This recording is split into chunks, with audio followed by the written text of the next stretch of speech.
안녕하세요. 화상관제인 홍익표였습니다. 네, 오늘은 그 일본 대 옴질리교 두 번째 시간입니다. 한번 어떤 사건으로 시작되는지 한번 이해를 돕기 위해서 몇 장 초반에 부분 한번 읽어보겠습니다. 같이. 종교 테러 독가스 95년 3월 20일 오전 8시경 일본의 신흥종교 옴질리교의 신자들이 출근 시간 내의 도쿄 지하철에 독가스인 샤린 가스를 살포하는 사건이 발생하였다. 일본에서는 흔히 지하철 샤린 사건으로 불리는 이 사건으로 모두 13명이 사망하고 6,300명이 부상을 입었다. 이 샤린 사건은 요즘 보면 러시아하고 우크라이나 전쟁에서 러시아가 지금 샤린을 독가스를 쓰려고 한다는 그 뉴스가 나오고 있습니다. 최근에 아마 이게 되게 살상력이 높고 이 당시 엄청 13명 정도로 끝났지만 엄청 많은 사람이 부상을 입었죠. 과거의 사건을 되돌아볼 때 사람들은 머릿속에서 몇 가지 정보를 잠시 지워두는 작업을 선행하곤 한다. 그 사건이 당시 사람들에게 어떤 의미로 다가왔는지를 파악하기 위해서는 현재의 관점은 잠시 배제해보는 것이 유용한 경우가 많기 때문이다. 만약 이 사건이 2017년의 어느 날 아침에 발생했다면 일본을 비롯한 전 세계는 분노하고 슬퍼할지언정 그렇게 크게 놀라지는 않았을지도 모른다.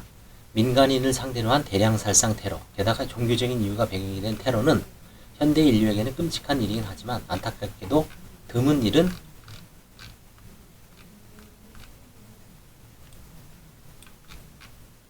아니게 되어버렸다. 후세의 역사가들이 만약 우리가 살고 있는 시대를 9.11 테러 이후의 혼란기 정도로 정의한다면 그 혼란기를 규정하는 특징 가운데 하나는 틀림없이 민간인을 상대로 한 대량 살상 테러일 것이다. 러시아 우크라이나 전쟁 얘기해서 좀 그렇지만 최근에 그 마리우폴인가 거긴 10,000명을 죽었다, 50,000명이 죽었다. 민간인이죠, 결국은. 최대의 희생은. 군인도 군인이지만. 그렇죠? 그러나 9.11 테러가 2001년인가요? 2000년인가 그렇지. 이 사건 이후에 지금 꽤 지난 겁니다. 2001년이네요. 9.11 테러는 2001년에 발생했고 95년의 인류는 아직까지 9.11 이전의 시대를 살고 있었다. 당시 인류에게 좀 더 친숙한 안보 위협은 여전히 국가 간의 전쟁이었다. 91년에 발발한 걸프 전쟁이 종전한 지 5년이 채 되지 않는 시점이었으니 어찌 보면 당연한 일일지도 모른다. 비약적으로 발달한 영상 손실 기술 덕에 다국적 연합군의 폭격 상황이 전 세계로 생중계된 비디오 게임 전쟁을 TV로 관전한 기억이 선명히 남아있던 당시 사람들에게 안보 위협이란 여전히 정규군과 정규군 사이의 교전을 의미했다. 지금은 SNS로 생중계가 되고 있죠. 러시아 우크라이나 전쟁. 이 당시에 또 보다 더 생생하죠, 사실은. 그 정도로 이렇게 세상이 자꾸 이제 비약적으로 발전을 하고 있죠. 과학기술이. 그리고 일본은 이 전통적인 의미 안보 위협에서조차 한 발 물러선 지 이미 반세기가 지나 있었다. 제2차 세계대전 종전 이후 침략전쟁 포기를 천명한 이른바 평화헌법 체제가 시작되면서 일본은 정규군 간의 전쟁과는 늘 일정한 거리를 두고 떨어져 있었고 이를 통한 평화와 경제발전의 과실을 막익하고 있었다. 그런 일본의 수도 도쿄에서 자국 종교 집단의 손에 의해 평일 아침 출근 시간대의 민간인을 대상으로 전쟁에서도 보기 힘든 대규모 독가스 공격이 자행된 것이다. 당시 일본 사회가 받은 충격은 필설로 형용하기 힘들다. 엄청난 충격이었죠, 일본이.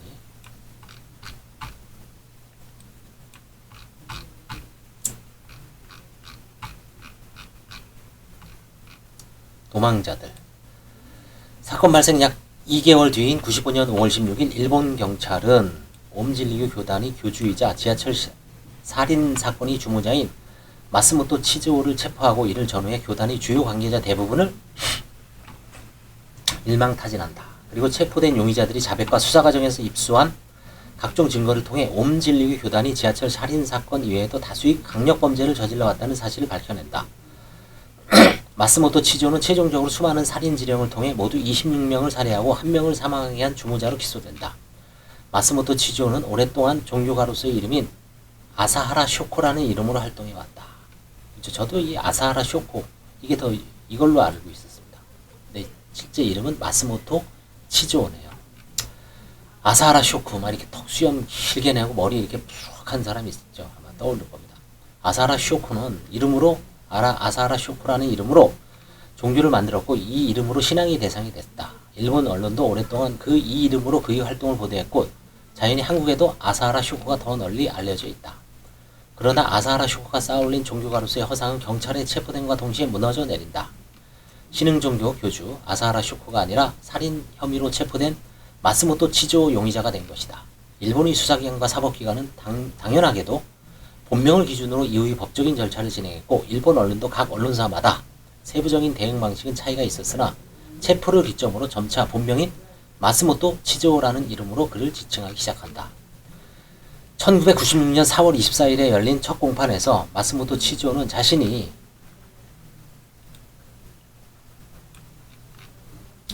아사하라 쇼코라고 주장한다.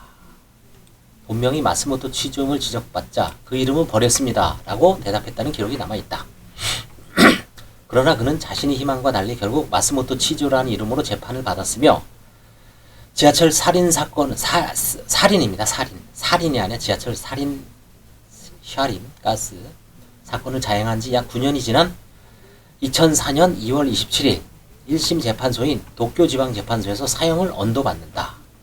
마스모토 치조는 그 후 항소했으나 2006년 9월 15일에 최고재판소에서 사형이 확정된다. 사형이 확정된 이후 일본의 주요 언론은 그 이름을 보도할 때 사형수 이름을 보도하는 일반적인 관행에 따라 마스모토 치조 사형수라는 표현을 사용하고 있다. 일본은 꽤 빈번하게 사형을 집행하는 국가이다. 참고로 우리나라는 김대중 대통령인가요? 김영삼 대통령 때 마지막으로 사형 집행을 하고 DJ 이후로 사형을 집행을 하지 않고 있죠. 대한민국은 사형 폐지 국가로 국제적으로 지금 아마 인정되고 있을 겁니다. 우리나라는 사형은 선고하지만 집행은 안 하고 있다는 얘기죠. 일본은 그런데 반대입니다. 일본은 꽤 빈번하게 사형을 집행하는 국가다. 그런 만큼 일본 사회 전체를 충격에 빠뜨린 지하철 살인사건의 주범에게 사형이 확정됐으니 집행은 시간 문제인 것처럼 보였다. 그러나 마스모토 치조는 2017년 현재까지도 도쿄구치소에 수감된 상태이며 사형은 여전히 집행되지 않고 있다. 그 이유에 대해선 의견이 분분하나 옴질리교 관련 재판이 모두 끝나기 전까지 주요 관계자인 마스모토 치조의 사형은 집행할 수 없기 때문이라는 주장이 가장 설득력을 얻고 있다. 흔히 옴질리교 재판이라 불리는 옴질리교 교단의 범행에 관한 이 기나긴 재판은 2017년 현재에도 여전히 진행 중이다. 이 가운데 피고인이 사형을 언도받을 가능성이 있던 주요 재판은 원래 2011년 11월 21일에 당시 마지막 피고인으로 불리던 교단 간부 엔도 세이이치의 사형이 확정되면서 모두 종료될 예정이었다. 당시 일본의 주요 언론은 오랜 세월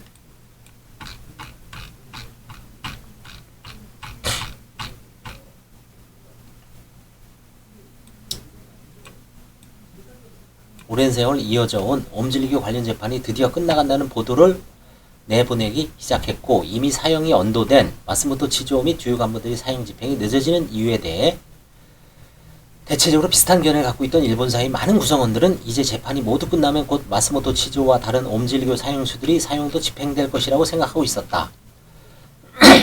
어느 사회나 그렇듯 일본 사회에도 풍부한 상상력에 약간의 비아냥을 얹어 시니컬한 발언을 꺼내드는 사람이 있기 마련이다. 그들은 옴질리교 재판이 마침내 끝에 다다르는 시점에 이런 말을 툭 던졌다. 지금 이 타이밍에 옴질리교 수배자가 추가로 검거되면 어떻게 될까? 그리고 때론 현실은 소설보다 기이한 법이다.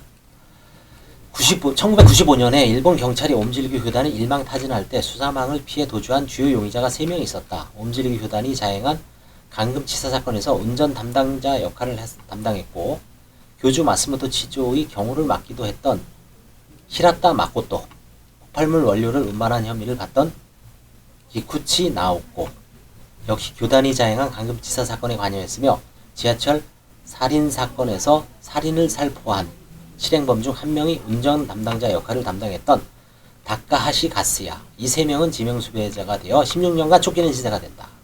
이 16년간 일본의 주요 역과 파출소 등 지명수배자 명단이 게재되는 곳에 늘는 항상 이들 3명의 사진이 들어간 현상수배 포스터가 붙어 있었다.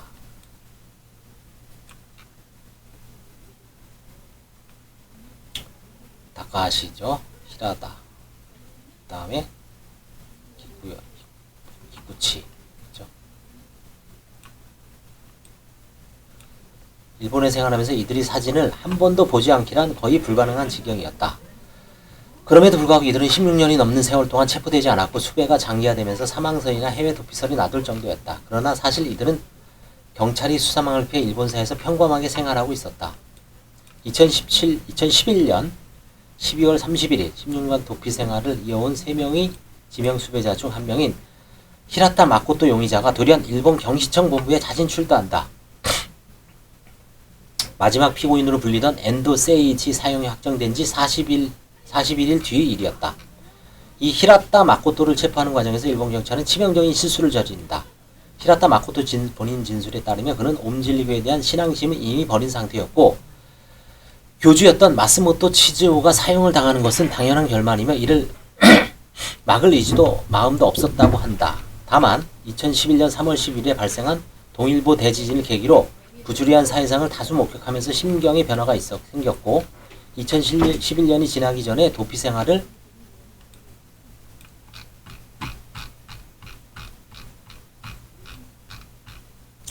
마무리하고 자수하기로 결심했을 뿐이었다는 것이다. 그러나 자수란 것이 마음 먹은 만큼 쉽지는 않은 법이라 히라타 마코토는 결국 2011년 12월 30일 저녁이 되어야 행동에 나섰다. 히라타 마코토는 2011년 12월 30일 오후 9시를 조금 앞두고 옴질리교 사건이 수사본부가 설치된 일본 경시청 오사카 경찰서로 간다. 그러나 오사카 경찰서는 오사키 경찰서네요. 그러나 오사키 경찰서는 접수 창구가 2층에 있어 어디로 가면 좋을지 몰라 일단 경찰서에서 나온다.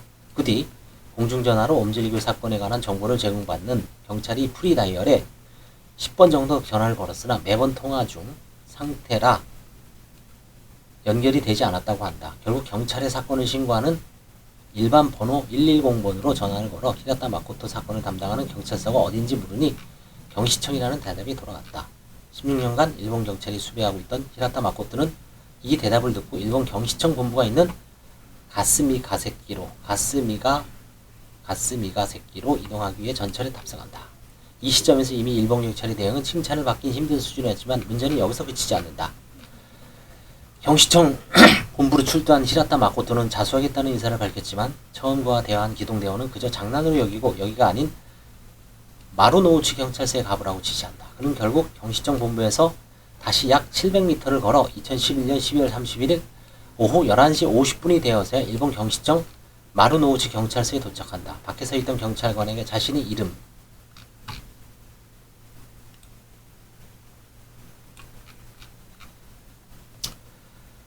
이름을 말해도 쉽게 믿어주지 않자 그는 보세요 키가 크잖아요 라고 말했다고 한다. 히라타 마코토는 일본 남성의 평균보다 신장이 꽤 큰 183cm의 체격으로 지명수계 초기부터 중요한 인상착의로 간주되고 있었다.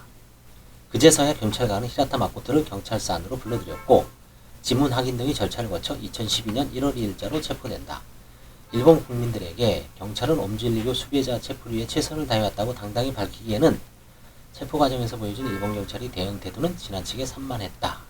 지하철 살인 사건 이후 이게 좀 살인 가스 사건이라고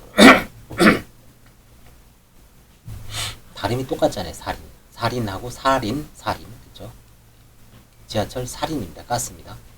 지하철 살인 사건 이후 이미 16년이 지났고 자수 시기가 일본 사회가 사실상 휴지 상태에 들어가는 12월 31일 그것도 심해했던 점을 감안해도 결론은 마찬가지였다. 일본 경찰 입장에선 명예회복의 기회가 절실했을 것이다. 결국 일본 경찰은 조직의 명예를 걸고 남은 2명의 수배범 검거에 총력을 기울인다. 기쿠치 나오코와 다카하시 가스야 이 두 수배범만은 어떻게든 일본 경찰이 실력으로 체포해야 했다. 약 반년이 지난 2012년 6월 3일 기쿠치 나오코와 닮은 사람을 목격했다는 정보를 얻은 경시청이 수사에 나서 도쿄에서 그리 멀지 않은 가나가와현 사가미하라시에서 기쿠치 나오코 체포에 성공한다. 마지막 수배범이 된 다카하시 가스야는 다음 날인 2022년 6월 4일 4일자 신문을 통해 기쿠치 나오코가 체포됐다는 사실을 알게 되자 당시 거주하고 있던 가나와가현 가와사키시에 위치한 사원용 기숙사를 버리고 다시 도주를 시작한다. 경찰이 이 기숙사에 도착한 시각은 다카하시 가스야가 도주한 지 3시간가량 뒤였다고 전해진다.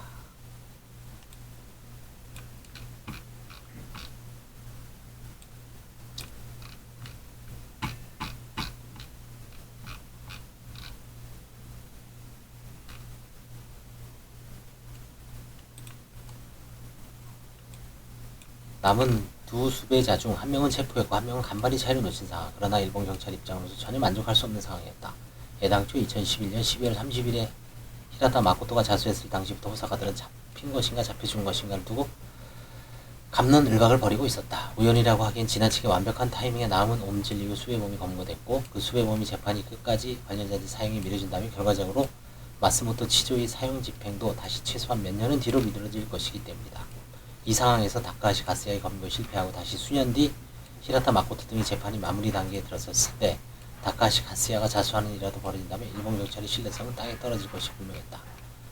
그러나 다카하시 가스야의 도주 생활은 그리 길게 이어지지는 않았다. 한때 함께 도주 생활을 했던 키쿠지 나오코의 진술을 토대로 필사적인 수색이 이어졌고 결국 다카하시 가스야는 도주 재개 11일 뒤인 2012년 6월 15일 도쿄도 오타구의 한 만화 카페에서 체포된다. 일본 경찰 입장에서 최소한의 면목은 세운 셈이었다.